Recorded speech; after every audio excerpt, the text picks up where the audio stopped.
Welcome back to my channel S U R win. একমাত্র অন্ধকারই মৌলিক হলেও এই বিশ্বজগতে বৈচিত্র্য এনে দিয়েছে আলো। জীবের জন্য আলো বাদ দিয়ে কিছু কল্পনা করা কখনোই সম্ভব না, যে কারণে আদিম মানুষ সূর্যকে মানত তাদের সবচেয়ে বড় দেবতা হিসাবে। দেবতা যখন থাকতেন, অর্থাৎ দিনের বেলায় তারা কিছুকেই পরোয়া করতো না, আর রাতের বেলায় আশ্রয় নিত গুহায়। এরপর ধীরে ধীরে মানুষ উন্নত হয়েছে, মহাবিশ্ব সম্পর্কে জেনেছে অনেক কিছু। সূর্য যে মাঝারি মানের একটি নক্ষত্র এবং তার আলোয় যে আমাদের প্রধান শক্তির উৎস, সেটা জানতে মানুষের বেশ সময় লেগেছে। তবে এই ঘটনাগুলো জানার সঙ্গে সঙ্গে মানুষের সবচেয়ে কৌতূহলের বিষয় ছিল আসলে সূর্য কি দিয়ে তৈরি এবং সূর্যের আলো আসলে তৈরি হয় কিভাবে। সূর্যতে আলো তৈরি হয় কিভাবে, এই সম্পর্কে জানতে গেলে প্রথমে সূর্য আসলে কিভাবে সৃষ্টি এবং কোন কোন পদার্থ দিয়ে এটি গঠিত সেই সম্পর্কে জেনে নিলে আলো সৃষ্টির বিষয়টি জানা সহজেই বোধগম্য হবে। আমাদের সৌরজগতের কেন্দ্র হলো সূর্য। এই সূর্য হলো একটি বিশাল পরিমাণ পদার্থের আধার, কারণ সমগ্র সৌরজগতে যে পরিমাণ পদার্থ বিদ্যমান তার 99.86 ভাগই রয়েছে সূর্যে, আর বাকি ক্ষুদ্রাংশ রয়েছে সৌরজগতের বাকি সৃষ্টিসমূহে। কিন্তু সূর্যের ঘনত্ব খুবই কম, পৃথিবীর ঘনত্বের 26%। পৃথিবী থেকে সূর্যকে স্পষ্ট গোল দেখালেও সূর্য আসলে কোনো স্পষ্ট কিনারাওয়ালা গ্যাস গোলক নয়। বস্তুত সূর্যের কেন্দ্র থেকে এর গ্যাস পাতলা হতে হতে মহাশূন্যের বহুদূর পর্যন্ত ছড়িয়ে রয়েছে, যে কারণে এর নির্দিষ্ট আকার গোলাকার নয়। সূর্যের যে আলো পৃথিবীতে এসে পৌঁছয় তার সবটাই আসে সূর্যের মূল কেন্দ্রের বাইরে থাকা কয়েকশো কিলোমিটার পুরু গ্যাস থেকে। স্তরটিকে বলা হয় আলোকমণ্ডল। মূলত পৃথিবী থেকে আমরা এই আলোকমণ্ডল দেখি। এই আলোকমণ্ডলকে বিজ্ঞানীরা সূর্যের উপরিতল হিসাবে আখ্যা দিয়েছেন। সূর্যের এই আলোকমণ্ডল বা উপরিতলের তাপমাত্রা হচ্ছে প্রায় 6000 ডিগ্রি সেলসিয়াস, কিন্তু সূর্যের অভ্যন্তরে মূল কেন্দ্রীয় অঞ্চলে তাপমাত্রা প্রায় 1.5 কোটি থেকে 200 কোটি ডিগ্রি সেলসিয়াস। ধারণা করা হয় প্রায় 4.6 বিলিয়ন কোটি বছর আগে সূর্যের সৃষ্টি। নীহারিকা থেকে যেমন নক্ষত্রের সৃষ্টি, সূর্যের সৃষ্টি তেমন মাঝারি মানের বিস্তৃত অঞ্চলের নীহারিকা থেকে। সূর্যের মূল উপাদান হলো হাইড্রোজেন গ্যাস। সূর্যের প্রায় 73 ভাগ হাইড্রোজেন গ্যাসে ভর্তি এবং 25 ভাগ হিলিয়াম ভরা, আর বাকি 2 ভাগে রয়েছে অক্সিজেন, নিয়ন, কার্বন এবং আয়রন। সূর্য থেকে এই বিপুল পরিমাণ হাইড্রোজেন থেকে হিলিয়াম তৈরির মধ্য দিয়েই সূর্যের জ্বলন প্রক্রিয়া চলে।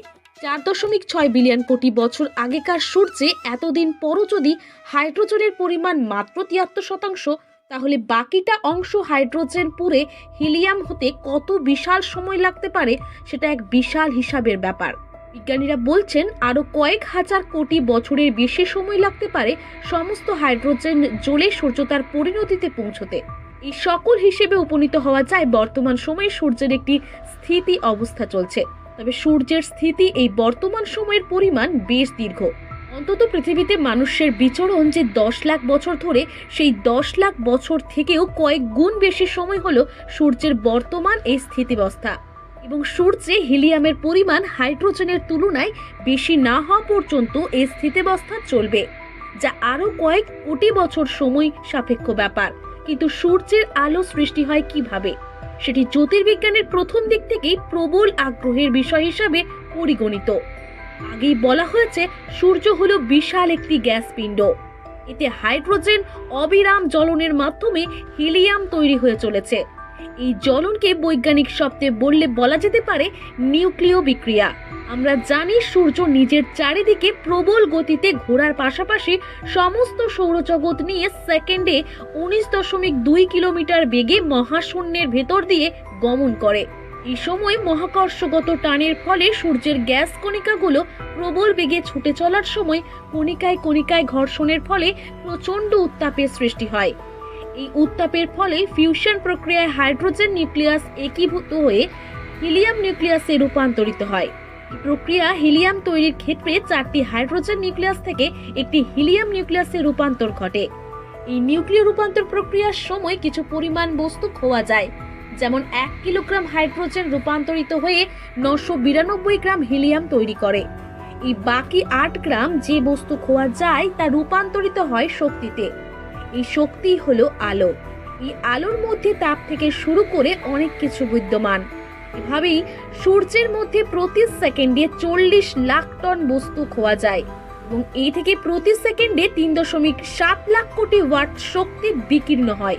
প্রতি সেকেন্ডে সূর্য হতে বিপুল পরিমাণ আলোর খুব নগণ্য পরিমাণ আমরা পেয়ে থাকি। পৃথিবীর যে অংশে সূর্যের আলো পড়ে সেখানে প্রতি সেকেন্ডে যে পরিমাণ আলো আমরা গ্রহণ করি তার পরিমাণ প্রতি সেকেন্ডে সূর্যের উৎপন্ন হওয়া আলোর 200 কোটি ভাগের 1 ভাগ। সূর্যের স্থিতাবস্থা চলাকালীন সময়ে অর্থাৎ আরো কয়েক হাজার কোটি বছর ধরে এই আলো এভাবেই উৎপন্ন হয়ে যাবে। সূর্যের বিকিরণের সঙ্গে আমাদের পৃথিবীর প্রাকৃতিক পরিবেশ এবং প্রাণী জগৎ ও উদ্ভিদ জগতের সম্পর্ক খুবই নিবিড়। এই সূর্যের আলো এবং পৃথিবীর বায়ুমণ্ডল জীবন সৃষ্টির জন্য সবচেয়ে গুরুত্বপূর্ণ, যে কারণে সূর্যের আলোর কাছে আমরা চিরঋণী। ভিডিওটা কেমন লাগলো লাইক শেয়ার কমেন্ট করে জানাবেন। নতুন হলে সাবস্ক্রাইব করতে ভুলবেন না। সুস্থ থাকুন, ভালো থাকুন, ধন্যবাদ।